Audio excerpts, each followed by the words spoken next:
नमस्कार, स्वागत है आपका जस्ट टीवी पर। मैं हूं नेहा शुक्ला और आप देख रहे हैं स्ट्रेट टॉक। जम्मू कश्मीर के एलजी राजा हैं। इतिहास में पहली बार हुआ है जब आज़ादी के बाद भारत के किसी राज्य को यूटी बना दिया गया। राहुल गांधी ने बहुत ही आक्रामक तेवर अपनाते हुए अपने चुनावी रैलियों में जम्मू कश्मीर में बीजेपी को जमकर घेरा और प्रदेश की जनता से हर हाल में राज्य का दर्जा वापस दिलाने का वायदा किया है। राज्य में 10 साल के बाद हो रहे विधानसभा चुनाव में इंडिया गठबंधन में कांग्रेस तो आक्रामक दिख रही है, लेकिन इस बीच बुधवार को एक रैली में गांदरबल सीट से अपनी किस्मत आजमा रहे और वोटों की जुगत में दिख रहे उमर अब्दुल्ला काफी भावुक नजर आ गए। उन्होंने अपनी इज्जत की लाज रखने की अपील कर डाली है। जम्मू कश्मीर के चुनाव में उमर अब्दुल्ला को किस बात का डर सता रहा है? कांग्रेस के साथ गठबंधन भी क्या उमर अब्दुल्ला की सियासत की नैया पार लगाती नहीं दिख रही है? क्या है जम्मू कश्मीर में पार्टियों का सूरत हाल? आइए समझने की कोशिश करते हैं आज की स्ट्रेट टॉक के जरिए। तो राहुल गांधी हमलावर दिख रहे हैं, स्टेट हुड पर रण में उतर चुके हैं और बीजेपी पर एक के बाद एक कई हमले, कश्मीरी पंडितों का मामला हो, बेरोजगारी का मामला हो, राज्य में महंगी बिजली की कटौती और राज्य के विकास का मामला हो, बहुत सारी बातें जो है राहुल गांधी ने अपनी 2 चुनावी रैलियों में जम्मू कश्मीर की जनता के सामने रखी हैं। जिस हमलावर तेवर के साथ राहुल नजर आए और उसी दिन इंडिया गठबंधन का सहयोगी नेशनल कॉन्फ्रेंस के बड़े नेता पूर्व मुख्यमंत्री उमर अब्दुल्ला काफी भावुक नजर आए। वो उतने आक्रामक नहीं दिखे जितने कि राहुल गांधी दिखे। इसलिए सवाल पैदा हो रहा है कि आखिर क्यों जम्मू कश्मीर में ये जो 2 दल हैं इनके तेवर अलग अलग हैं, आखिर स्थितियां क्या हैं? और लगे हाथ ये भी समझ लेते हैं कि बीजेपी कितनी मजबूत है, पीडीपी का क्या हाल है, निर्दलीय कैंडिडेट क्या इंडिया गठबंधन पर भारी पड़ सकते हैं, क्योंकि लोकसभा चुनाव के जो नतीजे सामने आए हैं इससे कुछ सवाल पैदा हो रहे हैं। ये सवाल है, आइए आपके टीवी स्क्रीन पर हम रख रहे हैं कि ये सवाल है कि राहुल गांधी जम्मू कश्मीर की रणनीति जीत के लिए कितनी प्रभावी दिखती है और बीजेपी अन्य समर्थित दलों के मुकाबले इंडिया जो गठबंधन है, इंडिया गठबंधन की चुनावी गारंटियां कितनी प्रभावी दिखती हैं, क्योंकि स्टेटहुड की बात कर रहे हैं, बेरोजगारी की बात कर रहे हैं और बिजली की कटौती और राज्य के संसाधनों को बाहरी लोगों के हवाले करने की बात कर रहे हैं और सीधा सीधा जो टारगेट है एलजी उनको राजा बताया है राहुल गांधी ने। इन सभी बातों का कितना असर जम्मू कश्मीर की जनता पर पड़ता नजर आ रहा है? हमारे साथ पैनल जुड़ चुका है, आइए उनका स्वागत कर लेते हैं। हमारे साथ जुड़ चुके हैं बीजेपी के प्रवक्ता हैं चेतन मोहन जोशी जी हैं और डॉक्टर अजय उपाध्याय हैं, कांग्रेस के प्रवक्ता हैं मुकुल त्रिपाठी हैं, वरिष्ठ पत्रकार हैं, और प्रोफेसर रमदीप अलूने, फॉरेन इश्यूज एक्सपर्ट, क्योंकि ये वो चुनाव हैं जिन पर अंतर्राष्ट्रीय मीडिया की भी नज़र बनी रहती है और पाकिस्तान के साथ डायलॉग ये भी घोषणा पत्र का हिस्सा है कुछ चुनावी दलों का। इसलिए समझेंगे कि आखिर इस तरह के वायदों के जरिए जनता के कितने भरोसे को जीतने की कोशिश ये दल कर रहे हैं। लेकिन शुरुआत में अजय जी आपसे करना चाहूँगी, क्योंकि राहुल गांधी ने 2 रैलियाँ की हैं। इन 2 रैलियों में राहुल गांधी ने एलजी को राजा बता डाला है। अजय जी, एलजी लगातार यहाँ पर जो है प्रशासन का कामकाज देख रहे हैं, लेकिन क्या इसी तरीके से आरोप लगाकर राजा की संज्ञा दे डालना क्या उचित है?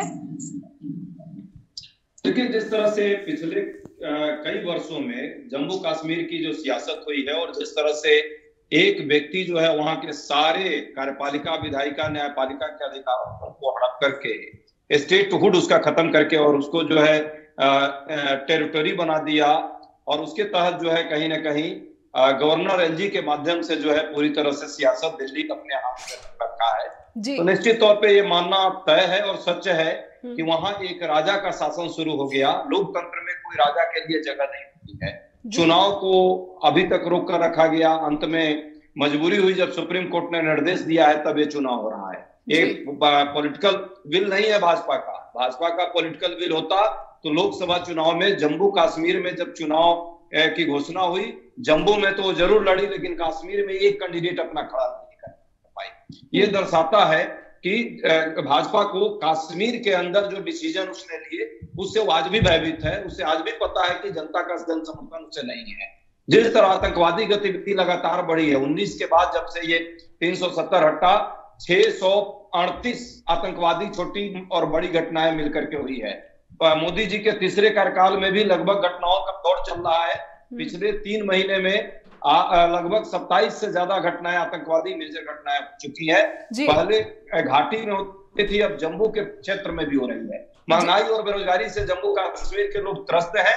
महंगाई वहां 18% से ज्यादा है और बेरोजगारी का आलम यह है कि 65% सरकारी पद खाली पड़े हैं, कोई नियुक्ति, कोई बहाली नहीं हो रही है। ये सारे मुद्दे हैं। इस चुनाव में जनता इसका जवाब देगी और राजा के शासन को खत्म कर लोकतंत्र और लोकशाही स्थापित करेगी। जी, लोकशाही की बात कर रहे हैं, लेकिन जो केंद्र शासित जो प्रदेश है वो भारत में अन्य प्रदेश भी हैं ऐसे जो कि यूटी हैं, और वहाँ पर भी जो है एलजी का शासन है। तो क्या उन सभी को जो है कांग्रेस राजा ही मानती रही है या मानती है?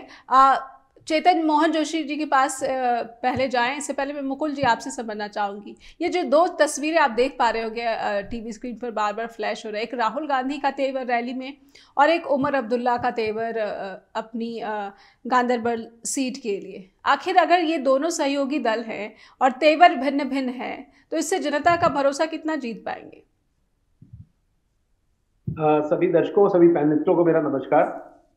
देखिए, इसमें राहुल गांधी और नेशनल, जैसे कांग्रेस और नेशनल कॉन्फ्रेंस था जी। बेसिकली अब ये वर्चस्व की लड़ाई हो रही है कि जम्मू कश्मीर में अभी तक जितना 10 साल में जो जम्मू कश्मीर की जनता ने बदलाव देखे हैं, वो शायद आजादी के बाद इधर भी आतंकवादी घटनाएं अपनी वो परेशान रहा। जम्मू कश्मीर में बहुत चीजें हुई, लेकिन जो बदलाव हुए हैं उस बदलाव का गवाह जम्मू कश्मीर के लोग, जनता हो गई है। अब जनता के पास ये मौका है कि वो चुने किसे। क्या वो बीजेपी की नीतियों पे, जिस नीतियों पे बीजेपी चल रही है उसके साथ चलती है या फिर उसकी खिलाफत करती है? अगर खिलाफत करती है तो जाहिर बात है कि इससे नेशनल कॉन्फ्रेंस हो गए और कांग्रेस हो गए, जिनका अलायंस बना है, उनको फायदा होना चाहिए। लेकिन 25 सीटें जीत के जिस आखिरी चुनाव 2014 की बात कर रहे हैं, अगर बीजेपी दूसरे नंबर पे रहती है और पीडीपी पहले नंबर पे रहती है, तो जाहिर बात है बीजेपी को भी वहां उम्मीद लग रही है और बीजेपी के बड़े नेता कह रहे हैं खुद अपने दम पे सरकार बनाए। जो संभव होता यही दिख रहा, वो चाहे जो वहां से हम लोगों को खबरें आ रही है, लेकिन बीजेपी अपनी भूमिका वहां पे सत्ता को पाने की कर रही है। दूसरी ओर जो वहां के पब्लिक है, वो उसका रुझान वो कांग्रेस की तरफ इसलिए जा रहा है कि आज राहुल गांधी ने जो बड़ी बात बोली है उसमें उन्होंने कहा कि आजादी के बाद पहली बार किसी स्टेट को यूटी में तब्दील किया गया है और हम लोग जब आएंगे तो उसको वापस राज्य का दर्जा देंगे जी। उन्होंने कोई ऐसी बात नहीं बोली जिससे बीजेपी हमलावर हो सके, चाहे 370 को विवादित पिक्चर नहीं हुआ जी। तो ये भी हम लोग देखना बहुत महत्वपूर्ण होगा कि ये जनता किस ओर जाती है। बिल्कुल बिल्कुल। चुनाव जी। हमारे साथ प्रोफेसर ब्रह्मदीप पलूने भी जुड़े हुए हैं और हमारे साथ बीजेपी के प्रवक्ता भी जुड़े हुए हैं, उनसे भी समझेंगे, इन सवालों का उत्तर टटोलने की कोशिश करेंगे कि आखिर जो इंडिया गठबंधन है ये अपनी जीत के लिए इतना आश्वस्त क्यों दिख रहा है, और कहीं ना कहीं बीजेपी की तरफ से जो चुनावी प्रचार है वो अभी जो है रफ्तार पकड़ता नहीं दिख रहा है। लेकिन ये खबर आ रही है कि 6 सितंबर को अमित शाह जो है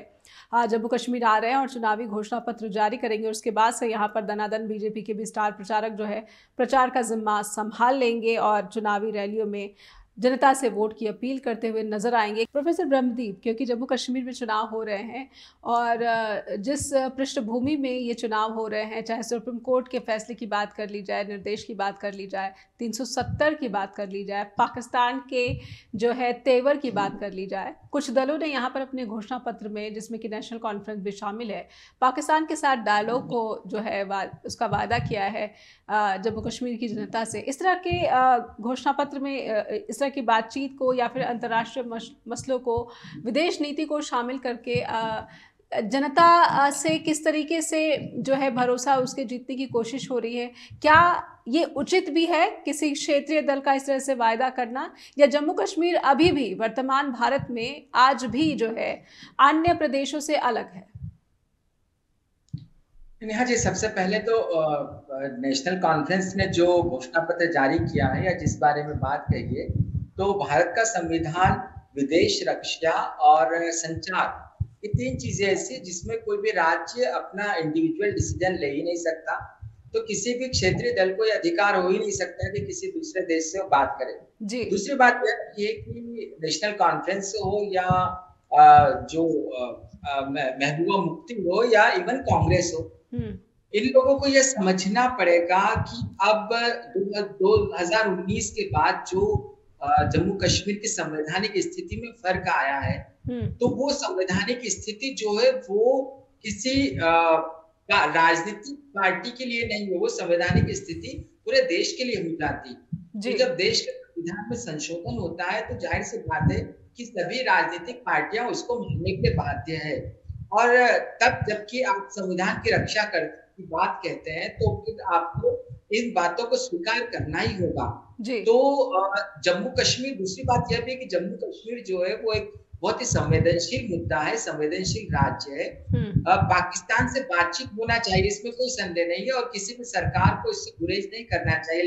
लेकिन दूसरी ओर यह भी बात है कि क्या पाकिस्तान उस बातचीत के लिए तैयार है? क्या भारत में लोकतंत्र जिस प्रकार से स्थापित होता है या कश्मीर में जिस प्रकार से लोकतांत्रिक चुनाव हो रहे हैं, वैसी ही लोकतांत्रिक सरकार पाकिस्तान में भी है क्या? तो पाकिस्तान को शामिल करने से जम्मू कश्मीर को फायदा कैसे मिल सकता है? और दूसरी बात ये कहीं ना कहीं अमन और जो है चैन जो है वो किसी भी प्रदेश की तरक्की के लिए बहुत ही महत्वपूर्ण जो है भूमिका निभाता है, और यही वायदा करते, चाहे वो महबूबा मुफ्ती हों या फिर जो उमर अब्दुल्ला हो, फारूक अब्दुल्ला हो, चाहे जो अन्य दल हैं, वो भी इसी कोशिश में दिखते हैं प्रदेश में शांति। और जिस तरीके से आतंकवादी घटनाओं को यहाँ पर अजय उपाध्याय जी गिना रहे थे, कहीं ना कहीं बहुत ज़रूरी हो जाता है पाकिस्तान के साथ डायलॉग। जी, पाकिस्तान के साथ डायलॉग की लंबी परंपरा रही है, कोई किसी भी सरकार ने उससे गुरेज नहीं किया, लेकिन क्या तब जम्मू कश्मीर में शांति स्थापित हो पाई थी? जी। दूसरी तरफ यह भी था कि जब पाकिस्तान के देखिए, पाकिस्तान के जब नेता नई दिल्ली आते हैं तो वो जम्मू कश्मीर के नेताओं से मिलना चाहते हैं। अब यहाँ पर देखिए कि जम्मू कश्मीर के चुनाव में कई अलगाववादी नेता जो है वो लोकतांत्रिक तरीके से अपनी किस्मत आजमाने के लिए मजबूर हुआ है। तो जब अलगाववादी नेता चुनाव लड़ने के लिए मजबूर हुए तो जाहिर सी बात है कि जो जम्मू कश्मीर की क्षेत्रीय समस्त राजनीतिक दल है, उन्होंने विदेश जैसे मुद्दों पर बात करने से गुरेज करना चाहिए, क्योंकि ये केंद्र सरकार का अपना अधिकार है। लेकिन हाँ, वो जम्मू कश्मीर में शांति की बात कर सकते हैं, वो पूर्ण राज्य के दर्जे की बात कर सकते हैं। लेकिन पाकिस्तान के साथ डायलॉग जैसी बातें जो है घोषणा पत्र में जो है यहाँ पर जारी करना या फिर जनता से करना, ये कहीं ना कहीं जो है एक छलावा या फिर जो है बिल्कुल सतही वायदे जैसा जरूर कहा जा सकता है। चेतन मोहन जोशी जी, अगर आप सुन रहे हैं तो मैं समझना चाहूंगी, राहुल गांधी ने सीधे सीधे एलजी को राजा की संज्ञा दे डाली है और कश्मीरी पंडितों को लेकर भी आरोप लगाया कि उनका इस्तेमाल बीजेपी ने किया, और बेरोजगारी, बिजली की कटौती, वहाँ के संसाधन जो है बाहरी लोगों को दे रही है वर्तमान प्रशासन। चेतन जी, क्या जवाब बीजेपी की तरफ से इन सभी आरोपों पर? और एक जो सबसे बड़ी बात जो मुकुल जी ने यहाँ पर रखी कि आज़ादी के बाद भारतीय इतिहास में पहली बार कि किसी राज्य को बदलकर यूटी में परिवर्तित कर दिया गया। चेतन जी, अगर आप सुन पा रहे हैं तो मेरे सवालों का उत्तर। तो लगता है चेतन जी हमारे साथ अभी मौजूद नहीं है, कोशिश करेंगे कि वो हमारे साथ जुड़ सके। किसी तकनीकी समस्या का शायद वो सामना कर रहे हैं। अजय जी, चेतन जी अगर आप मुझे सुन पा रहे हैं, मेरा सवाल आपसे, राहुल गांधी ने चेतन जी अगर आप मेरी बात सुन रहे हैं, चेतन जी हमारे साथ इस वक्त लगता है मेरी आवाज़ उन तक नहीं पहुंच पा रही। अजय जी, पाकिस्तान के साथ डायलॉग पर कांग्रेस का क्या स्टैंड है? आपकी सहयोगी पार्टी नेशनल कॉन्फ्रेंस। जी हाँ जी, हाँ जी, चेतन जी, मेरा सवाल आपसे, राहुल गांधी ने एलजी को राजा की संज्ञा दी है, बाहरी लोगों को स्थानीय संसाधन सौंप रहे हैं, इन सब आरोपों पर बीजेपी क्या कहेगी? बाहरी लोगों को तो इन लोगों ने पूरा कश्मीर ही सौंप दिया था। राहुल गांधी जी किसकी बात कर रहे हैं? भारतीय जनता पार्टी का तो जो हमारी बुनियाद ही 370 तोड़नी थी। आप 370 का मतलब तो पता ही होगा जी। आप जितने भी ये मुद्दे उठार रहे हैं ना जी, कश्मीर के दुखों के आगे ये बिल्कुल कोई मायने नहीं रखते। ये जितने भी आज मुद्दे उठा रहे हैं जी कश्मीर में, इनके जो मायने हैं वो बहुत छोटे हैं, दर्द बहुत बड़े हैं कश्मीर। ये बात हैं लेकिन चेतन जी फिर तो 10 सालों में ये दर्द कम होना चाहिए था। मैडम एक सुनिए बात जी। उन्होंने सदा की, लम्हों ने खता की, सदियों ने सजा पाई जी।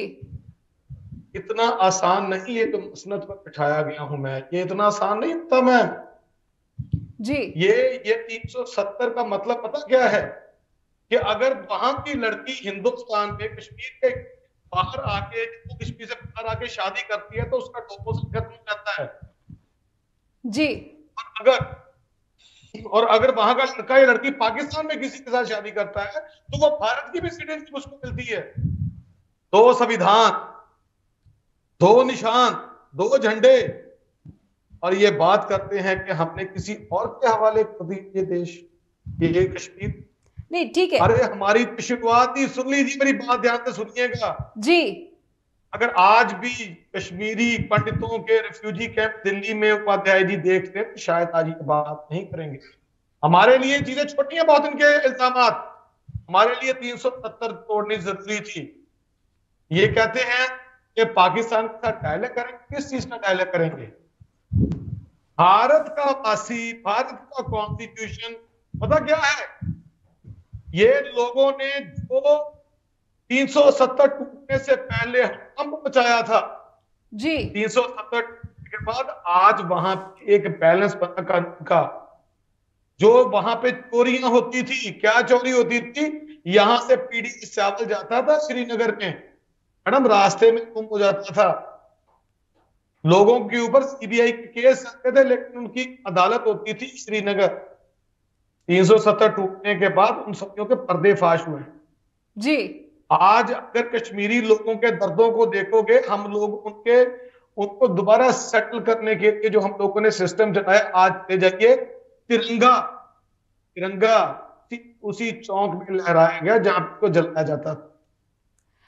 चेतन जी, कहीं ना कहीं ये वही मुद्दे हैं जो बीजेपी पहले गिनाती थी, चाहे वो आप बात 370 की कर रहे हैं, चाहे वो आप तिरंगे की बात कर, राष्ट्रवाद की बात कर रहे हैं। जी, 370 तोड़ना सबसे बड़ा जरूरी था हमारे लिए। मुद्दे की बात बाद में है, मुद्दे बाद में, पहला मुद्दा था 370 तोड़ना जी। वो 370 तोड़कर कहना हूं ना कि जिस चौक में हमारा तिरंगा जलाया जाता था, आज उसी चौक में तिरंगा फहराया जाता है। ये सबसे बड़ी चेतन जी, विधानसभा चुनाव हो रहे हैं, राज्य की जो जनता है अपनी समस्याओं के समाधान की अपेक्षा कर रही है, और बीजेपी आज भी राष्ट्रवाद 370 पर अटकी हुई है। उन मुद्दों की बात कब करेंगे जो कि वहां की जनता उनसे दो चार हो रही है? चाहे वो बेरोजगारी की बात है, चाहे वो बिजली की समस्या की बात है, चाहे वो जो वहां पर कथित रूप से जो वहां के संसाधन है वो बाहरी हाथों में सौंपे जा रहे हैं। विकास की बात है तो वो विकास पर आपकी उपलब्धि क्या है, दावा क्या है? वो मैं चाहती हूँ कि कुछ तथ्य जो है हमारे दर्शकों के सामने रखें आप। मैडम, जहां राष्ट्रवाद आ जाता है वहां विकास भी होगा जी, वहां उसके संसाधनों का पूरी तरह प्रयोग भी होगा वहां पे जी। वहां पे धोखा नहीं होगा जनता के साथ, हिंदुओं को वहां से निकाला नहीं जाएगा। वहां पर राष्ट्र की बात की जाएगी, जहां राष्ट्र की बात होगी वहां विकास भी होगा। अरे 370 जी, ठीक है, ठीक है, तोड़ के मैडम, भारतीय है हम लोग, तिरंगे का सम्मान सबसे बड़ा विकास है वहां पे। जी जी, बिल्कुल बिल्कुल। एक ब्रेक चेतन जी, तिरंगे का सम्मान है, तिरंगे का सम्मान है, इसलिए विधानसभा चुनाव हो रहे हैं और जो वोटर्स है वो अपने सबसे बड़े अधिकार जिसको संविधान ने दिया है उसका इस्तेमाल भी करेंगे। हमारे अन्य पैनलिस्ट भी जुड़े हुए हैं। जम्मू कश्मीर में जो है, जो अलग अलग दल है जो मुद्दे जनता के सामने रख रहे हैं, क्या यही मुद्दे जो है वो जम्मू कश्मीर को भारत के अन्य प्रदेशों के साथ जोड़ रही है, या फिर जो मुख्य धारा में लाने के वायदे हो रहे थे वो मुख्य धारा इसी तरीके से जो है जुड़ सकती है? अजय जी, आपने बीजेपी प्रवक्ता चेतन मोहन जोशी की बात सुनी। कहीं ना कहीं राष्ट्रवाद, 370, तिरंगा, इन्हीं सब मुद्दों पर जो है बीजेपी जनता के सामने जाने वाली है ऐसा लग रहा है, लेकिन घोषणा पत्र भी आना बाकी है, इसलिए समझना दिलचस्प होगा कि इस घोषणा पत्र में बीजेपी की तरफ से क्या वायदे या फिर घोषणाएं जनता के लिए की जाती हैं। अजय जी, लेकिन कहीं ना कहीं जो है कांग्रेस मोहब्बत की दुकान खोलने की बात करती है, लेकिन बीजेपी पर हमलावर होते हुए वो आक्रामक तेवर भी दिखाती है। तो मोहब्बत की दुकान किसके लिए? अजय जी अनम्यूट कर ले। अजय जी अनम्यूट कर ले। मोहब्बत की दुकान में उन सभी लोगों के लिए स्पेस है जो देश में नफरत को मिटा करके और प्रेम और सद्भाव पैदा करना चाहते हैं, सौहार्द पैदा करना चाहते हैं। लेकिन नफरती लोगों के लिए वहां कोई जगह नहीं है।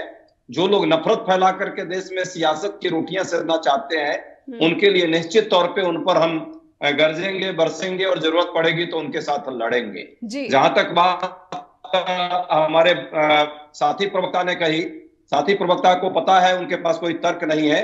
तथाकथित राष्ट्रवाद के नाम पे धोखा देने के अलावा कुछ इन्होंने नहीं किया है। जम्मू कश्मीर में सुरक्षा का सबसे महत्वपूर्ण मुद्दा है वहां के आम लोगों के नागरिकों की।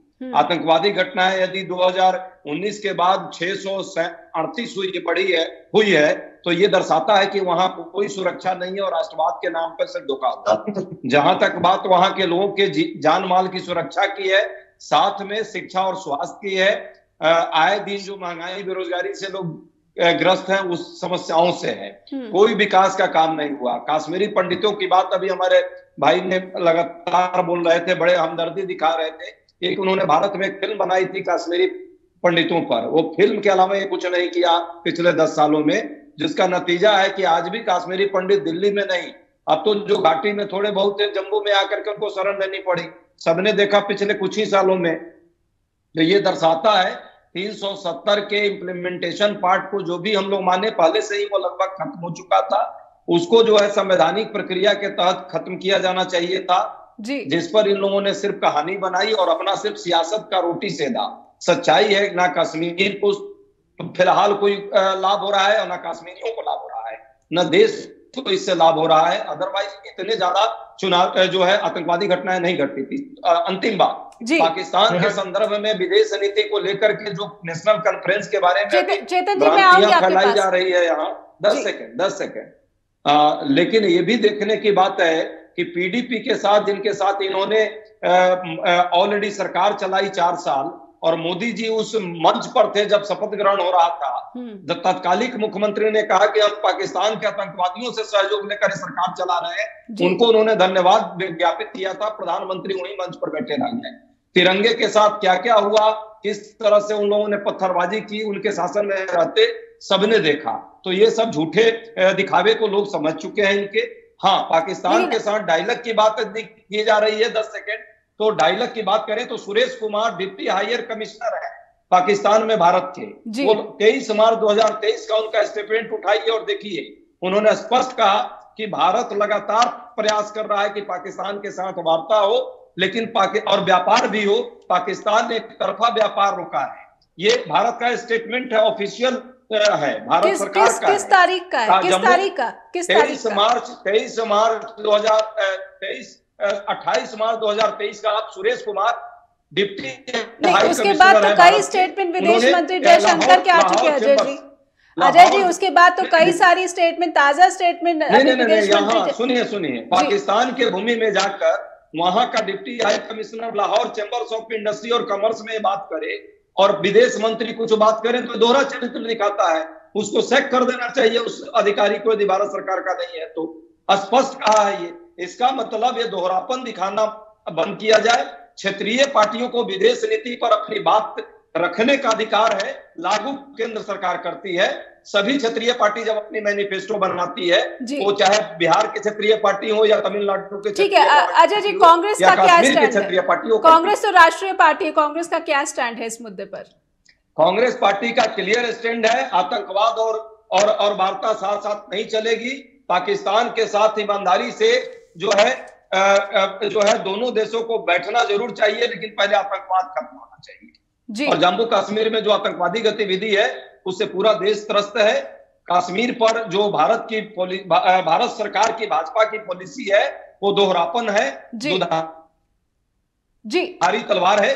भाजपा को ईमानदारी से अपनी सियासत की छोड़ देनी चाहिए सत्ता की राजनीति के लिए, जो दिखावे कर रही है वहां के लोगों की जान माल की सुरक्षा और देश की अखंडता की। बिल्कुल, लेकिन एक इस मुद्दे पर बीजेपी और कांग्रेस एक ही जो है एक ही तरफ, एक ही पक्ष में दिख रही है, एक ही मोड़ पर देख। हम व्यवहारिक पाकिस्तान व्यवहारिक बात करते हैं जी, हम व्यवहारिक बात करते हैं, ईमानदारी से उस पर लागू करने का काम करते हैं। भाजपा अपने सियासत और वोट के लिए सिर्फ दिखावा करती है। बिल्कुल, लेकिन जो भी है इस एक मुद्दे पर पाकिस्तान के साथ डायलॉग आतंकवाद के होते हुए नहीं हो सकता, ये कांग्रेस का भी मानना है और बीजेपी का भी मानना है। ऐसे में नेशनल कॉन्फ्रेंस के साथ जो गठबंधन है, कुछ बिंदुओं पर जो मतभेद है वो दिख रहे हैं। मुकुल जी, अब तक जितनी भी चर्चा हुई है, जम्मू कश्मीर की जो आवाम है, जो जनता है, उसके सामने जो ऑप्शंस, जो विकल्प, चाहे वो इंडिया गठबंधन के दलों का है, जिस तरीके से सीटों का समझौता हुआ है, पीडीपी है, कुछ इंडिपेंडेंट कैंडिडेट्स भी आप उम्मीद कर रहे हैं कि ज़रूर यहाँ पर अपनी किस्मत आजमाएंगे, क्योंकि लोकसभा के चुनाव ने ये साबित कर दिया। और मुझे लगता है कि उन सभी निर्दलीय उम्मीदवारों की उम्मीदें भी जो है बहुत मजबूत कर दी हैं कि उनको जनता का स्नेह मिलता। कहीं ना कहीं पेचीदा बहुत लग रहा है जम्मू कश्मीर का चुनाव। बीजेपी का जो है अपना राष्ट्रवाद और जो 370 है उसका, और यह विकास की जो बात गुणगान जो की जा रही है, और शांति बहाली की जो बात हो रही है कि पत्थरबाजी को लेकर भी जो लगातार केंद्र सरकार की तरफ से, खुद गृह मंत्री अमित शाह भी सदन में ये बयान दे चुके हैं कि कितना लगाम लग चुका है। मुकुल जी। जी बिल्कुल, पत्थरबाजी बंद हुई लेकिन आतंकवादी घटनाएं आज भी जारी हैं। सबसे बेहतरीन देखिए, जम्मू कश्मीर, ये इसमें जम्मू रीजन और कश्मीर रीजन के बीच में आप ये चुनाव मानिए जी। जम्मू में बीजेपी स्ट्रांग है तो कश्मीर में आप अन्य को रख लीजिए, इंडिया गठबंधन और पीडीपी भी शामिल करते हैं, जो शायद कांग्रेस से अभी साथ में नहीं है। मुकुल जी, क्या इस एक मोड़ पर, इस एक बिंदु पर जम्मू और कश्मीर में जो एक अलग अलग दिखता है जनता का रुख, ये 370 हटने के बाद भी वो अलग अलग रुख एक नहीं हो पाया है? देखिए, जम्मू में हिंदू पॉपुलेशन और बाकी कश्मीर में मुस्लिम पॉपुलेशन, इन सब का जो ज्योग्राफिकल एक स्ट्रक्चर है और कास्टिज्म का जो है वो इनको अलग करता है। बीजेपी उन सीटों पे ज्यादा फाइट कर रही है और चाह रही है कि कश्मीर में भी कुछ सीटें उनकी निकले। पर मुकुल जी, जम्मू में भी बीजेपी के प्रति नाराजगी देखी गई है, जिस बात का सबसे जो अहम बात आपने शो की शुरुआत में उठा दी थी कि स्टेटहुड, राहुल गांधी बिल्कुल हमलावर थे कि स्टेटहुड लेकर ही रहेंगे, राज्य का दर्जा दिलाकर ही रहेंगे। ये क्लेम क्या उनको जम्मू के भी वोटर्स को जो है वो यहाँ पर साथे दिखे हैं? देखिए, ये एक परीक्षा की घड़ी है और ये हम लोग को देखना पड़ेगा कि जनता किसकी तरफ जाती है। उसको ये मंजूर है यूटी कैडर और नहीं, वो यूटी में रहना चाहती है और वो इन लोगों के साथ आती है। लेकिन मैं एक महत्वपूर्ण दर्शकों को बात बताना चाहूंगा कि इस चुनाव में एक चीज अच्छी हुई है कि जो लोग चुनाव को हराम बताते थे वो पूरे इस चुनाव में बाकायदा उतर रहे हैं, जो हमारे लोकतंत्र के लिए अच्छी चीज है जी। आज जो अलगाववादी नेता थे जमाते इस्लामी के सलीम गिलोनी साहब पीडीपी ज्वाइन करके और इससे वो इलेक्शन लड़ रहे हैं और मुख्य धारा में शामिल होने वाले वो अकेले नेता नहीं है, उनके साथ साथ पूर्व अलगाववादी नेता जो है वो जमाते इस्लामी के पूर्व प्रमुख तलत मजीद है जी, पुलवामा से है, सयार अहमद रेची वो कुलगाम से लड़ रहे हैं, उन्होंने भर लिया है। इसके अलावा जमात के पूर्व कई ऐसे लोग हैं। आपने एक बहुत ही वाजिब सा सवाल दे दिया है मुझे, जो प्रोफेसर ब्रह्मदीप अलूनी से समझने की कोशिश करूंगी। जो कथित अलगाववादी लोग हैं, नेता हैं इस विचारधारा के, वो अगर भारतीय लोकतंत्र में इस तरह का भरोसा दिखाते हैं और खुद जो है चुनाव में अपनी किस्मत आजमाते हैं, तो इसे जम्मू कश्मीर की समस्या से कैसे जोड़कर देखा जाना चाहिए, समझा जाना चाहिए, और क्या इससे भारत की संप्रभुता और भारत की जो एकता अखंडता है उसके लिए एक अच्छा परिवर्तन माना जाना चाहिए। प्रोफेसर ब्रह्मदीप रे, जो सवाल मैंने आपके सामने रखा था उसी सवाल का उत्तर मैं चाहती हूँ कि दर्शकों के सामने आप रखिए। क्या अलगाववादी विचारधारा के लोगों का भारतीय लोकतंत्र पर इस तरह से भरोसा जताना, अगर लोकसभा के चुनाव इंजीनियर रशीद जीत जाते हैं लेकिन उनकी नीयत पर क्या भरोसा किया जा सकता है?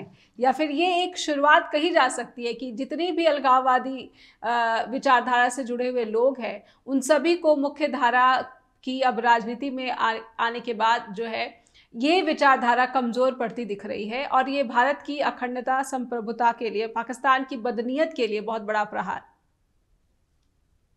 अनम्यूट कर लीजिए, अनम्यूट कर ले professor, unmute yourself. Professor Brahmdeep, आपकी आवाज नहीं आ रही है, आप अनम्यूट कर ले, अनम्यूट कर ले, आपकी आवाज नहीं मिल पा रही है। जी नेहा जी, अब आ रही है आवाज? बिल्कुल आ रही जी, बात रखें। देखिए, जहां तक अलगाव की बात है तो भारत में भाषाई अलगाव को हमने देखा है, जातीय अलगाव को हम हर दिन देखते हैं जी। यहाँ तक कि हमने क्षेत्रीय अलगाव भी देखा है, लेकिन जब कश्मीर की बात आती है तो यहाँ का जो अलगाव है वो पाकिस्तान परस्त हो जाता है। और जहां पर अलगाववादी नेताओं का इतिहास रहा है कि वो इस्लामाबाद जाकर मिलते हैं या कि वो नई दिल्ली में पाकिस्तान। लेकिन प्रोफेसर ब्रह्मदीप, एक सवाल मैं इसमें जोड़ देना चाहती हूँ। अभी तो पाकिस्तान बहुत ही बदहाल स्थिति में है, तो क्या ये एक वजह भी हो सकती है कि अलगाववादियों के जो हौसले हैं वो पस्त हो गए? जी बिल्कुल नेहा जी, नहीं, मैं यही इसी लाइन पर आ रहा था कि यदि अलगाववादी चुनाव लड़ने के लिए तैयार हुए, मतलब ये पाकिस्तान के मुंह पर एक करारा तमाचा या भारतीय लोकतंत्र की जीत है। और सबसे बड़ी बात है कि यदि कश्मीर के अलगाववादी नेता ये समझ रहे हैं कि वो लोकतांत्रिक ताकत का प्रयोग करके कश्मीर में बदलाव ला सकते हैं, कश्मीर की समस्याओं का समाधान इससे हो सकता है, तो इससे अच्छी बात कुछ हो ही नहीं सकती। और बेशक दूसरी बात यह भी, हम चाहे जितने आलोचना करें इस केंद्र सरकार की, लेकिन एक बात को हमको स्वीकार करना पड़ेगा कि जो अनुच्छेद 370 था, अनुच्छेद 370 का दुरुपयोग कश्मीरी अलगाववादियों ने जी भर कर किया और उस दुरुपयोग 370 जाने के बाद वो दुरुपयोग रुकेगा, उससे देश की एकता और अखंडता मजबूत होगी। तो अलगाववादी यदि लोकतांत्रिक तरीके से चुनाव लड़ते हैं तो यह बहुत अच्छी बात है और आने वाले समय में इससे कश्मीर राज्य को मजबूती मिलेगी। कश्मीर के वो लोग जो आराम से भ्रमित कर दिए जाते थे या जिनको भटका दिया जाता था, तो वो लोग भी अब वोट देने के लिए मतदान स्थलों तक आएंगे। तो यह भारत के लोकतंत्र की बहुत बड़ी जीत है और मुझे लगता है कि यह पाकिस्तान की हार है। नेहा जी जी बिल्कुल, भारतीय लोकतंत्र की जीत जो है लोकसभा चुनाव में भी ये एक बार सबके सामने आ चुकी है। चेतन मोहन जी, कहीं ना कहीं जो कश्मीर और जम्मू के बीच अभी भी विचारधाराओं का जो है मतभेद कह सकते हैं या फिर अलगाव जो है वो बना हुआ है। ये चर्चा के दौरान हमने ये आपने भी सुनी होगी बात, बीजेपी क्यों कामयाब नहीं हो पाई? आपने कहा कि मुख्य धारा से जोड़ेंगे जम्मू कश्मीर को, पर जुड़ नहीं पाई। आपको किसने कहा बीजेपी कामयाब नहीं हो पाई? जी, ये आपका पर्सनल विचार हो है जी, ये कौन का विचार हो सकता है?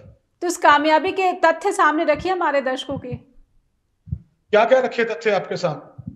क्या उन लड़कियों के बारे में बात करें जिनके ऊपर क्या क्या गरम सलाखों से लिखा जाता था, उसको दूर करने के लिए 370 तोड़ी गई?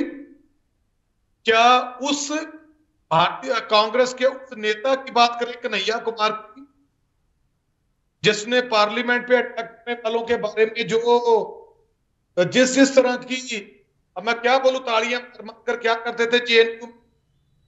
नहीं, आप जेएनयू चले गए, मैं कश्मीर की बात कर रही हूँ।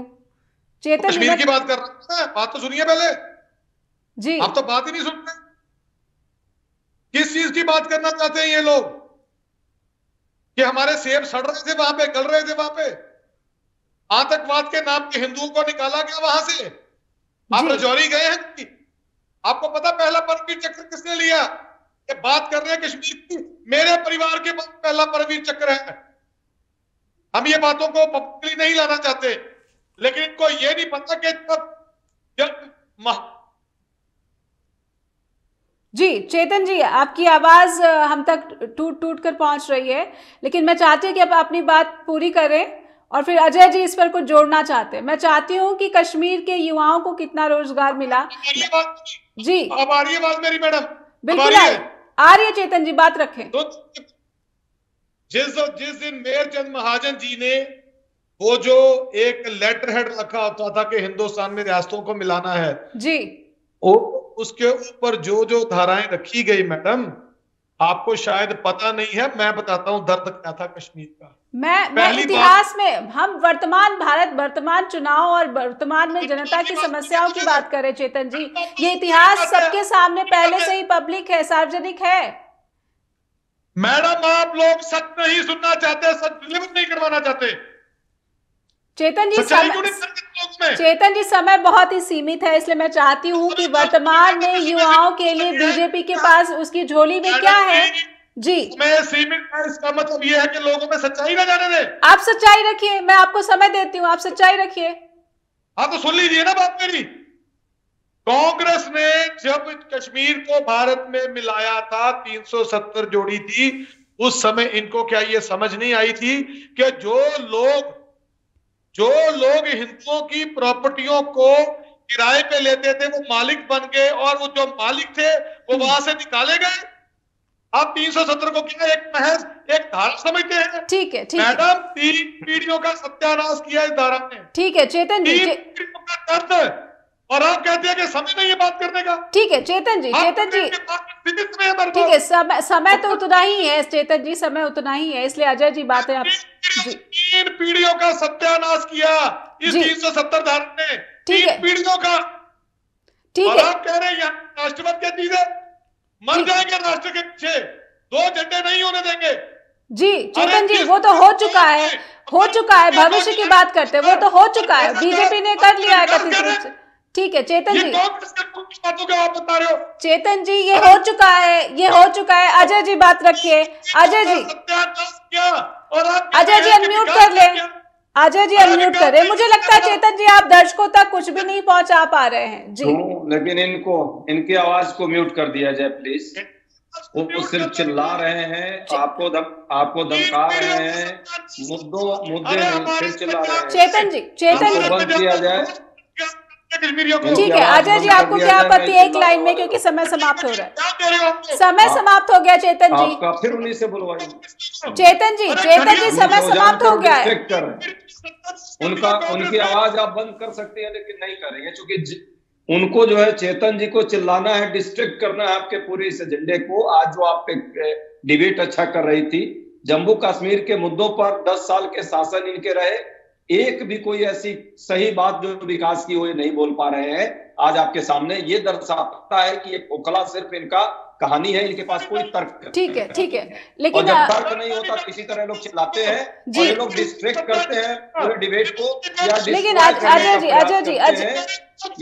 अजय जी वायदे तो सभी अलग अलग दल जो करते रहते हैं, लेकिन जिन प्रदेशों में कांग्रेस की सरकार है वहां पर भी आर्थिक स्थिति क्या हो रही है। अभी हिमाचल प्रदेश में जो है लोगों को वेतन और पेंशन नहीं मिल पाया है, आर्थिक बदहाली की तरफ प्रदेश बढ़ रहा है, आर्थिक नीतियों पर सवाल खड़े हो रहे हैं। जी हिमाचल प्रदेश पर जब चर्चा होगी तो मैं जरूर करूंगा। पहले समय समाप्त हो गया अजय जी।